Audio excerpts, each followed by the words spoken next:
But here comes Tisha, what a drop kick. Tisha still with a drop kick in his tank. The Death Valley bomb from Tisha. Tisha for the first time in the match. Tisha, oh, Tisha almost went 4-3 up.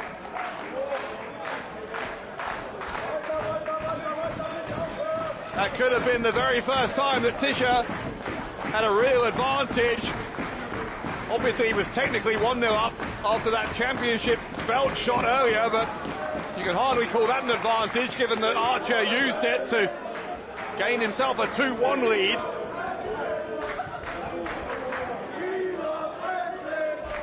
Tisha was a half a second away, maybe a quarter of a second away from what would have been the best position he'd been in all match.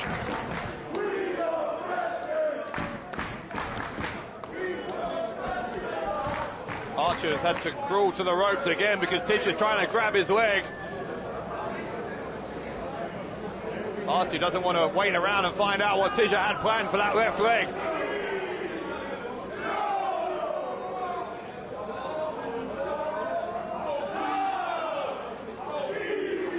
See, they're looking each other in the eye here. Champion and challenger, both of them have held the Unified World Wrestling title on 2 occasions. Tisha looking to make it a third here. The uppercuts and the kicks to the face of Archer. The champion is in a huge amount of trouble here, it looks like.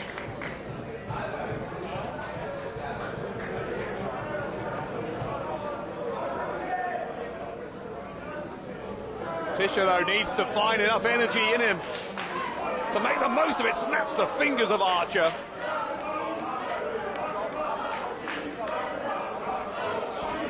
What's he doing now? Planting Archer on the top turnbuckle.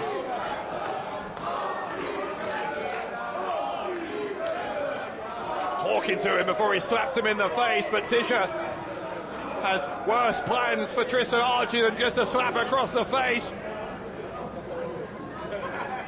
Axel Tisha joining Archer up on the top rope here.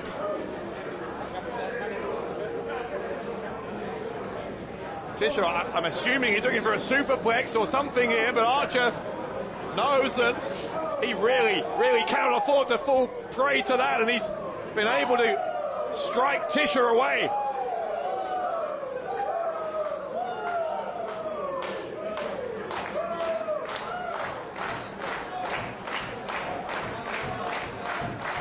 Tisha, I think, will try and feed off the energy of this crowd that has been non-stop, but Archer, the neck breaker over the top turnbuckle. In fact, I think the back of the neck of Tisha, the back of the head maybe, bounced onto that exposed metal part behind the turnbuckle pad.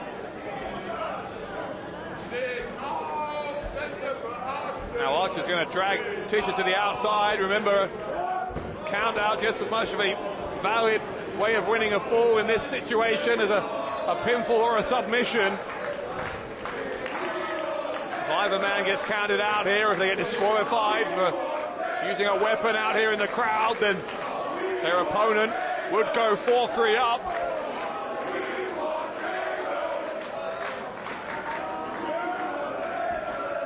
Archer, having been able to fight off Tisha on that top turnbuckle, has now found himself back on top, but Tisha, having said that, now battling back himself.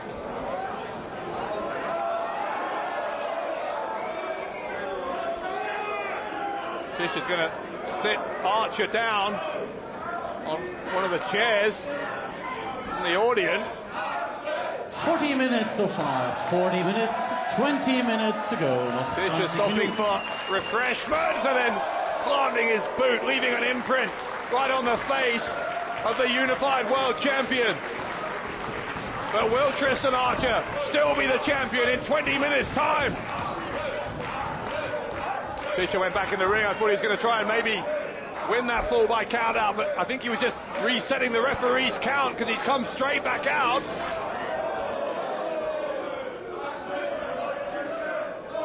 Now what's he doing? Tisha, I think, thought about picking up that chair again, and he needs to be careful with that, though, because if he used it as a weapon, as I said, that's a disqualification.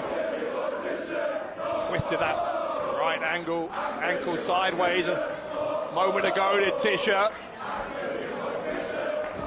Archer then face first into the apron, rolls back into the ring, and what's Tisha doing? Tisha was listening to the crowd. Tisha listened to the crowd. Looked under the ring. I think the crowd were asking for tables. They certainly wanted some kind of furniture from under the ring. Oh, it's a Russian leg sweep. Thoracic section of the spine, the mid-back going right across that corner of the ring. Now Archer's looking underneath. So Archer got some kind of banner there. Wouldn't have been a very effective weapon.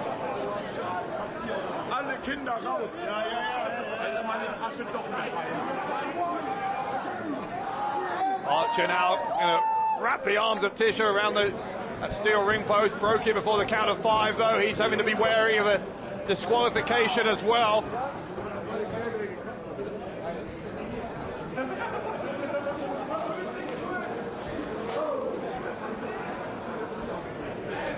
Archer just dragging Tisha from one corner of the ring to the other, but there's a suplex right on the outside. That is a hard section of flooring. Archer may regret not bringing this back into the ring.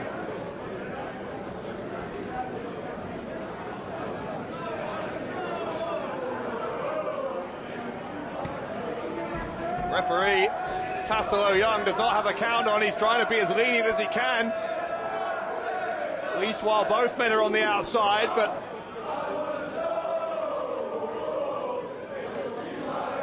Tisha might have hurt himself almost as much as he hurt Archer, as he landed back first, of course, on that floor as well. It's a kick from Archer.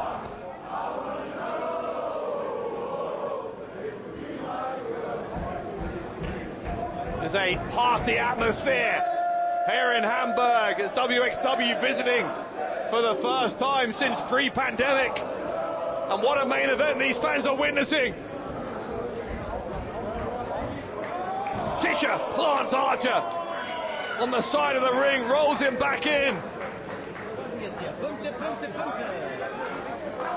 It has been a stalemate of 3-3 for several minutes. But could Tisha, I thought Tisha was about to change it. In the end, though, it's Archer. Archer catches him with a lung blower through the ropes.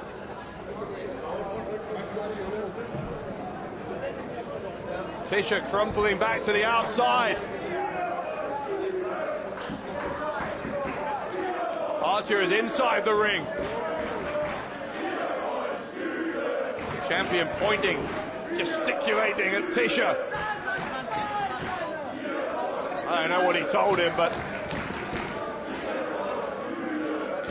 there is a real personal, mutual dislike between Tisha and Archer. You're seeing it play out here over this utterly absorbing 60-minute Iron Man match. What did Archer do there? Archer maybe put a thumb in the eye, did he? The referee hasn't seen enough to disqualify Archer, but Archer now the sleeper hold applied. He can't score a submission outside of the ring, but he could, I guess, score a count out or a knockout.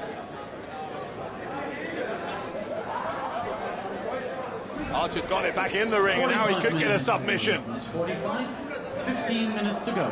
No 15. Ring announcer saying there's 15 minutes left. We are absolutely no closer to knowing at this point. 3/4 of the way through this thing. Who's going to walk out of here as a unified World Wrestling Champion? Tisha needs to find a way out of this sleeper hold, though, if he wants it to be him. Tisha jamming the spine of Archer as he sits down. Has he jammed it enough to pick up a pinfall? No, he hasn't. Now Archer trying to get back on top of Tisha. Both men just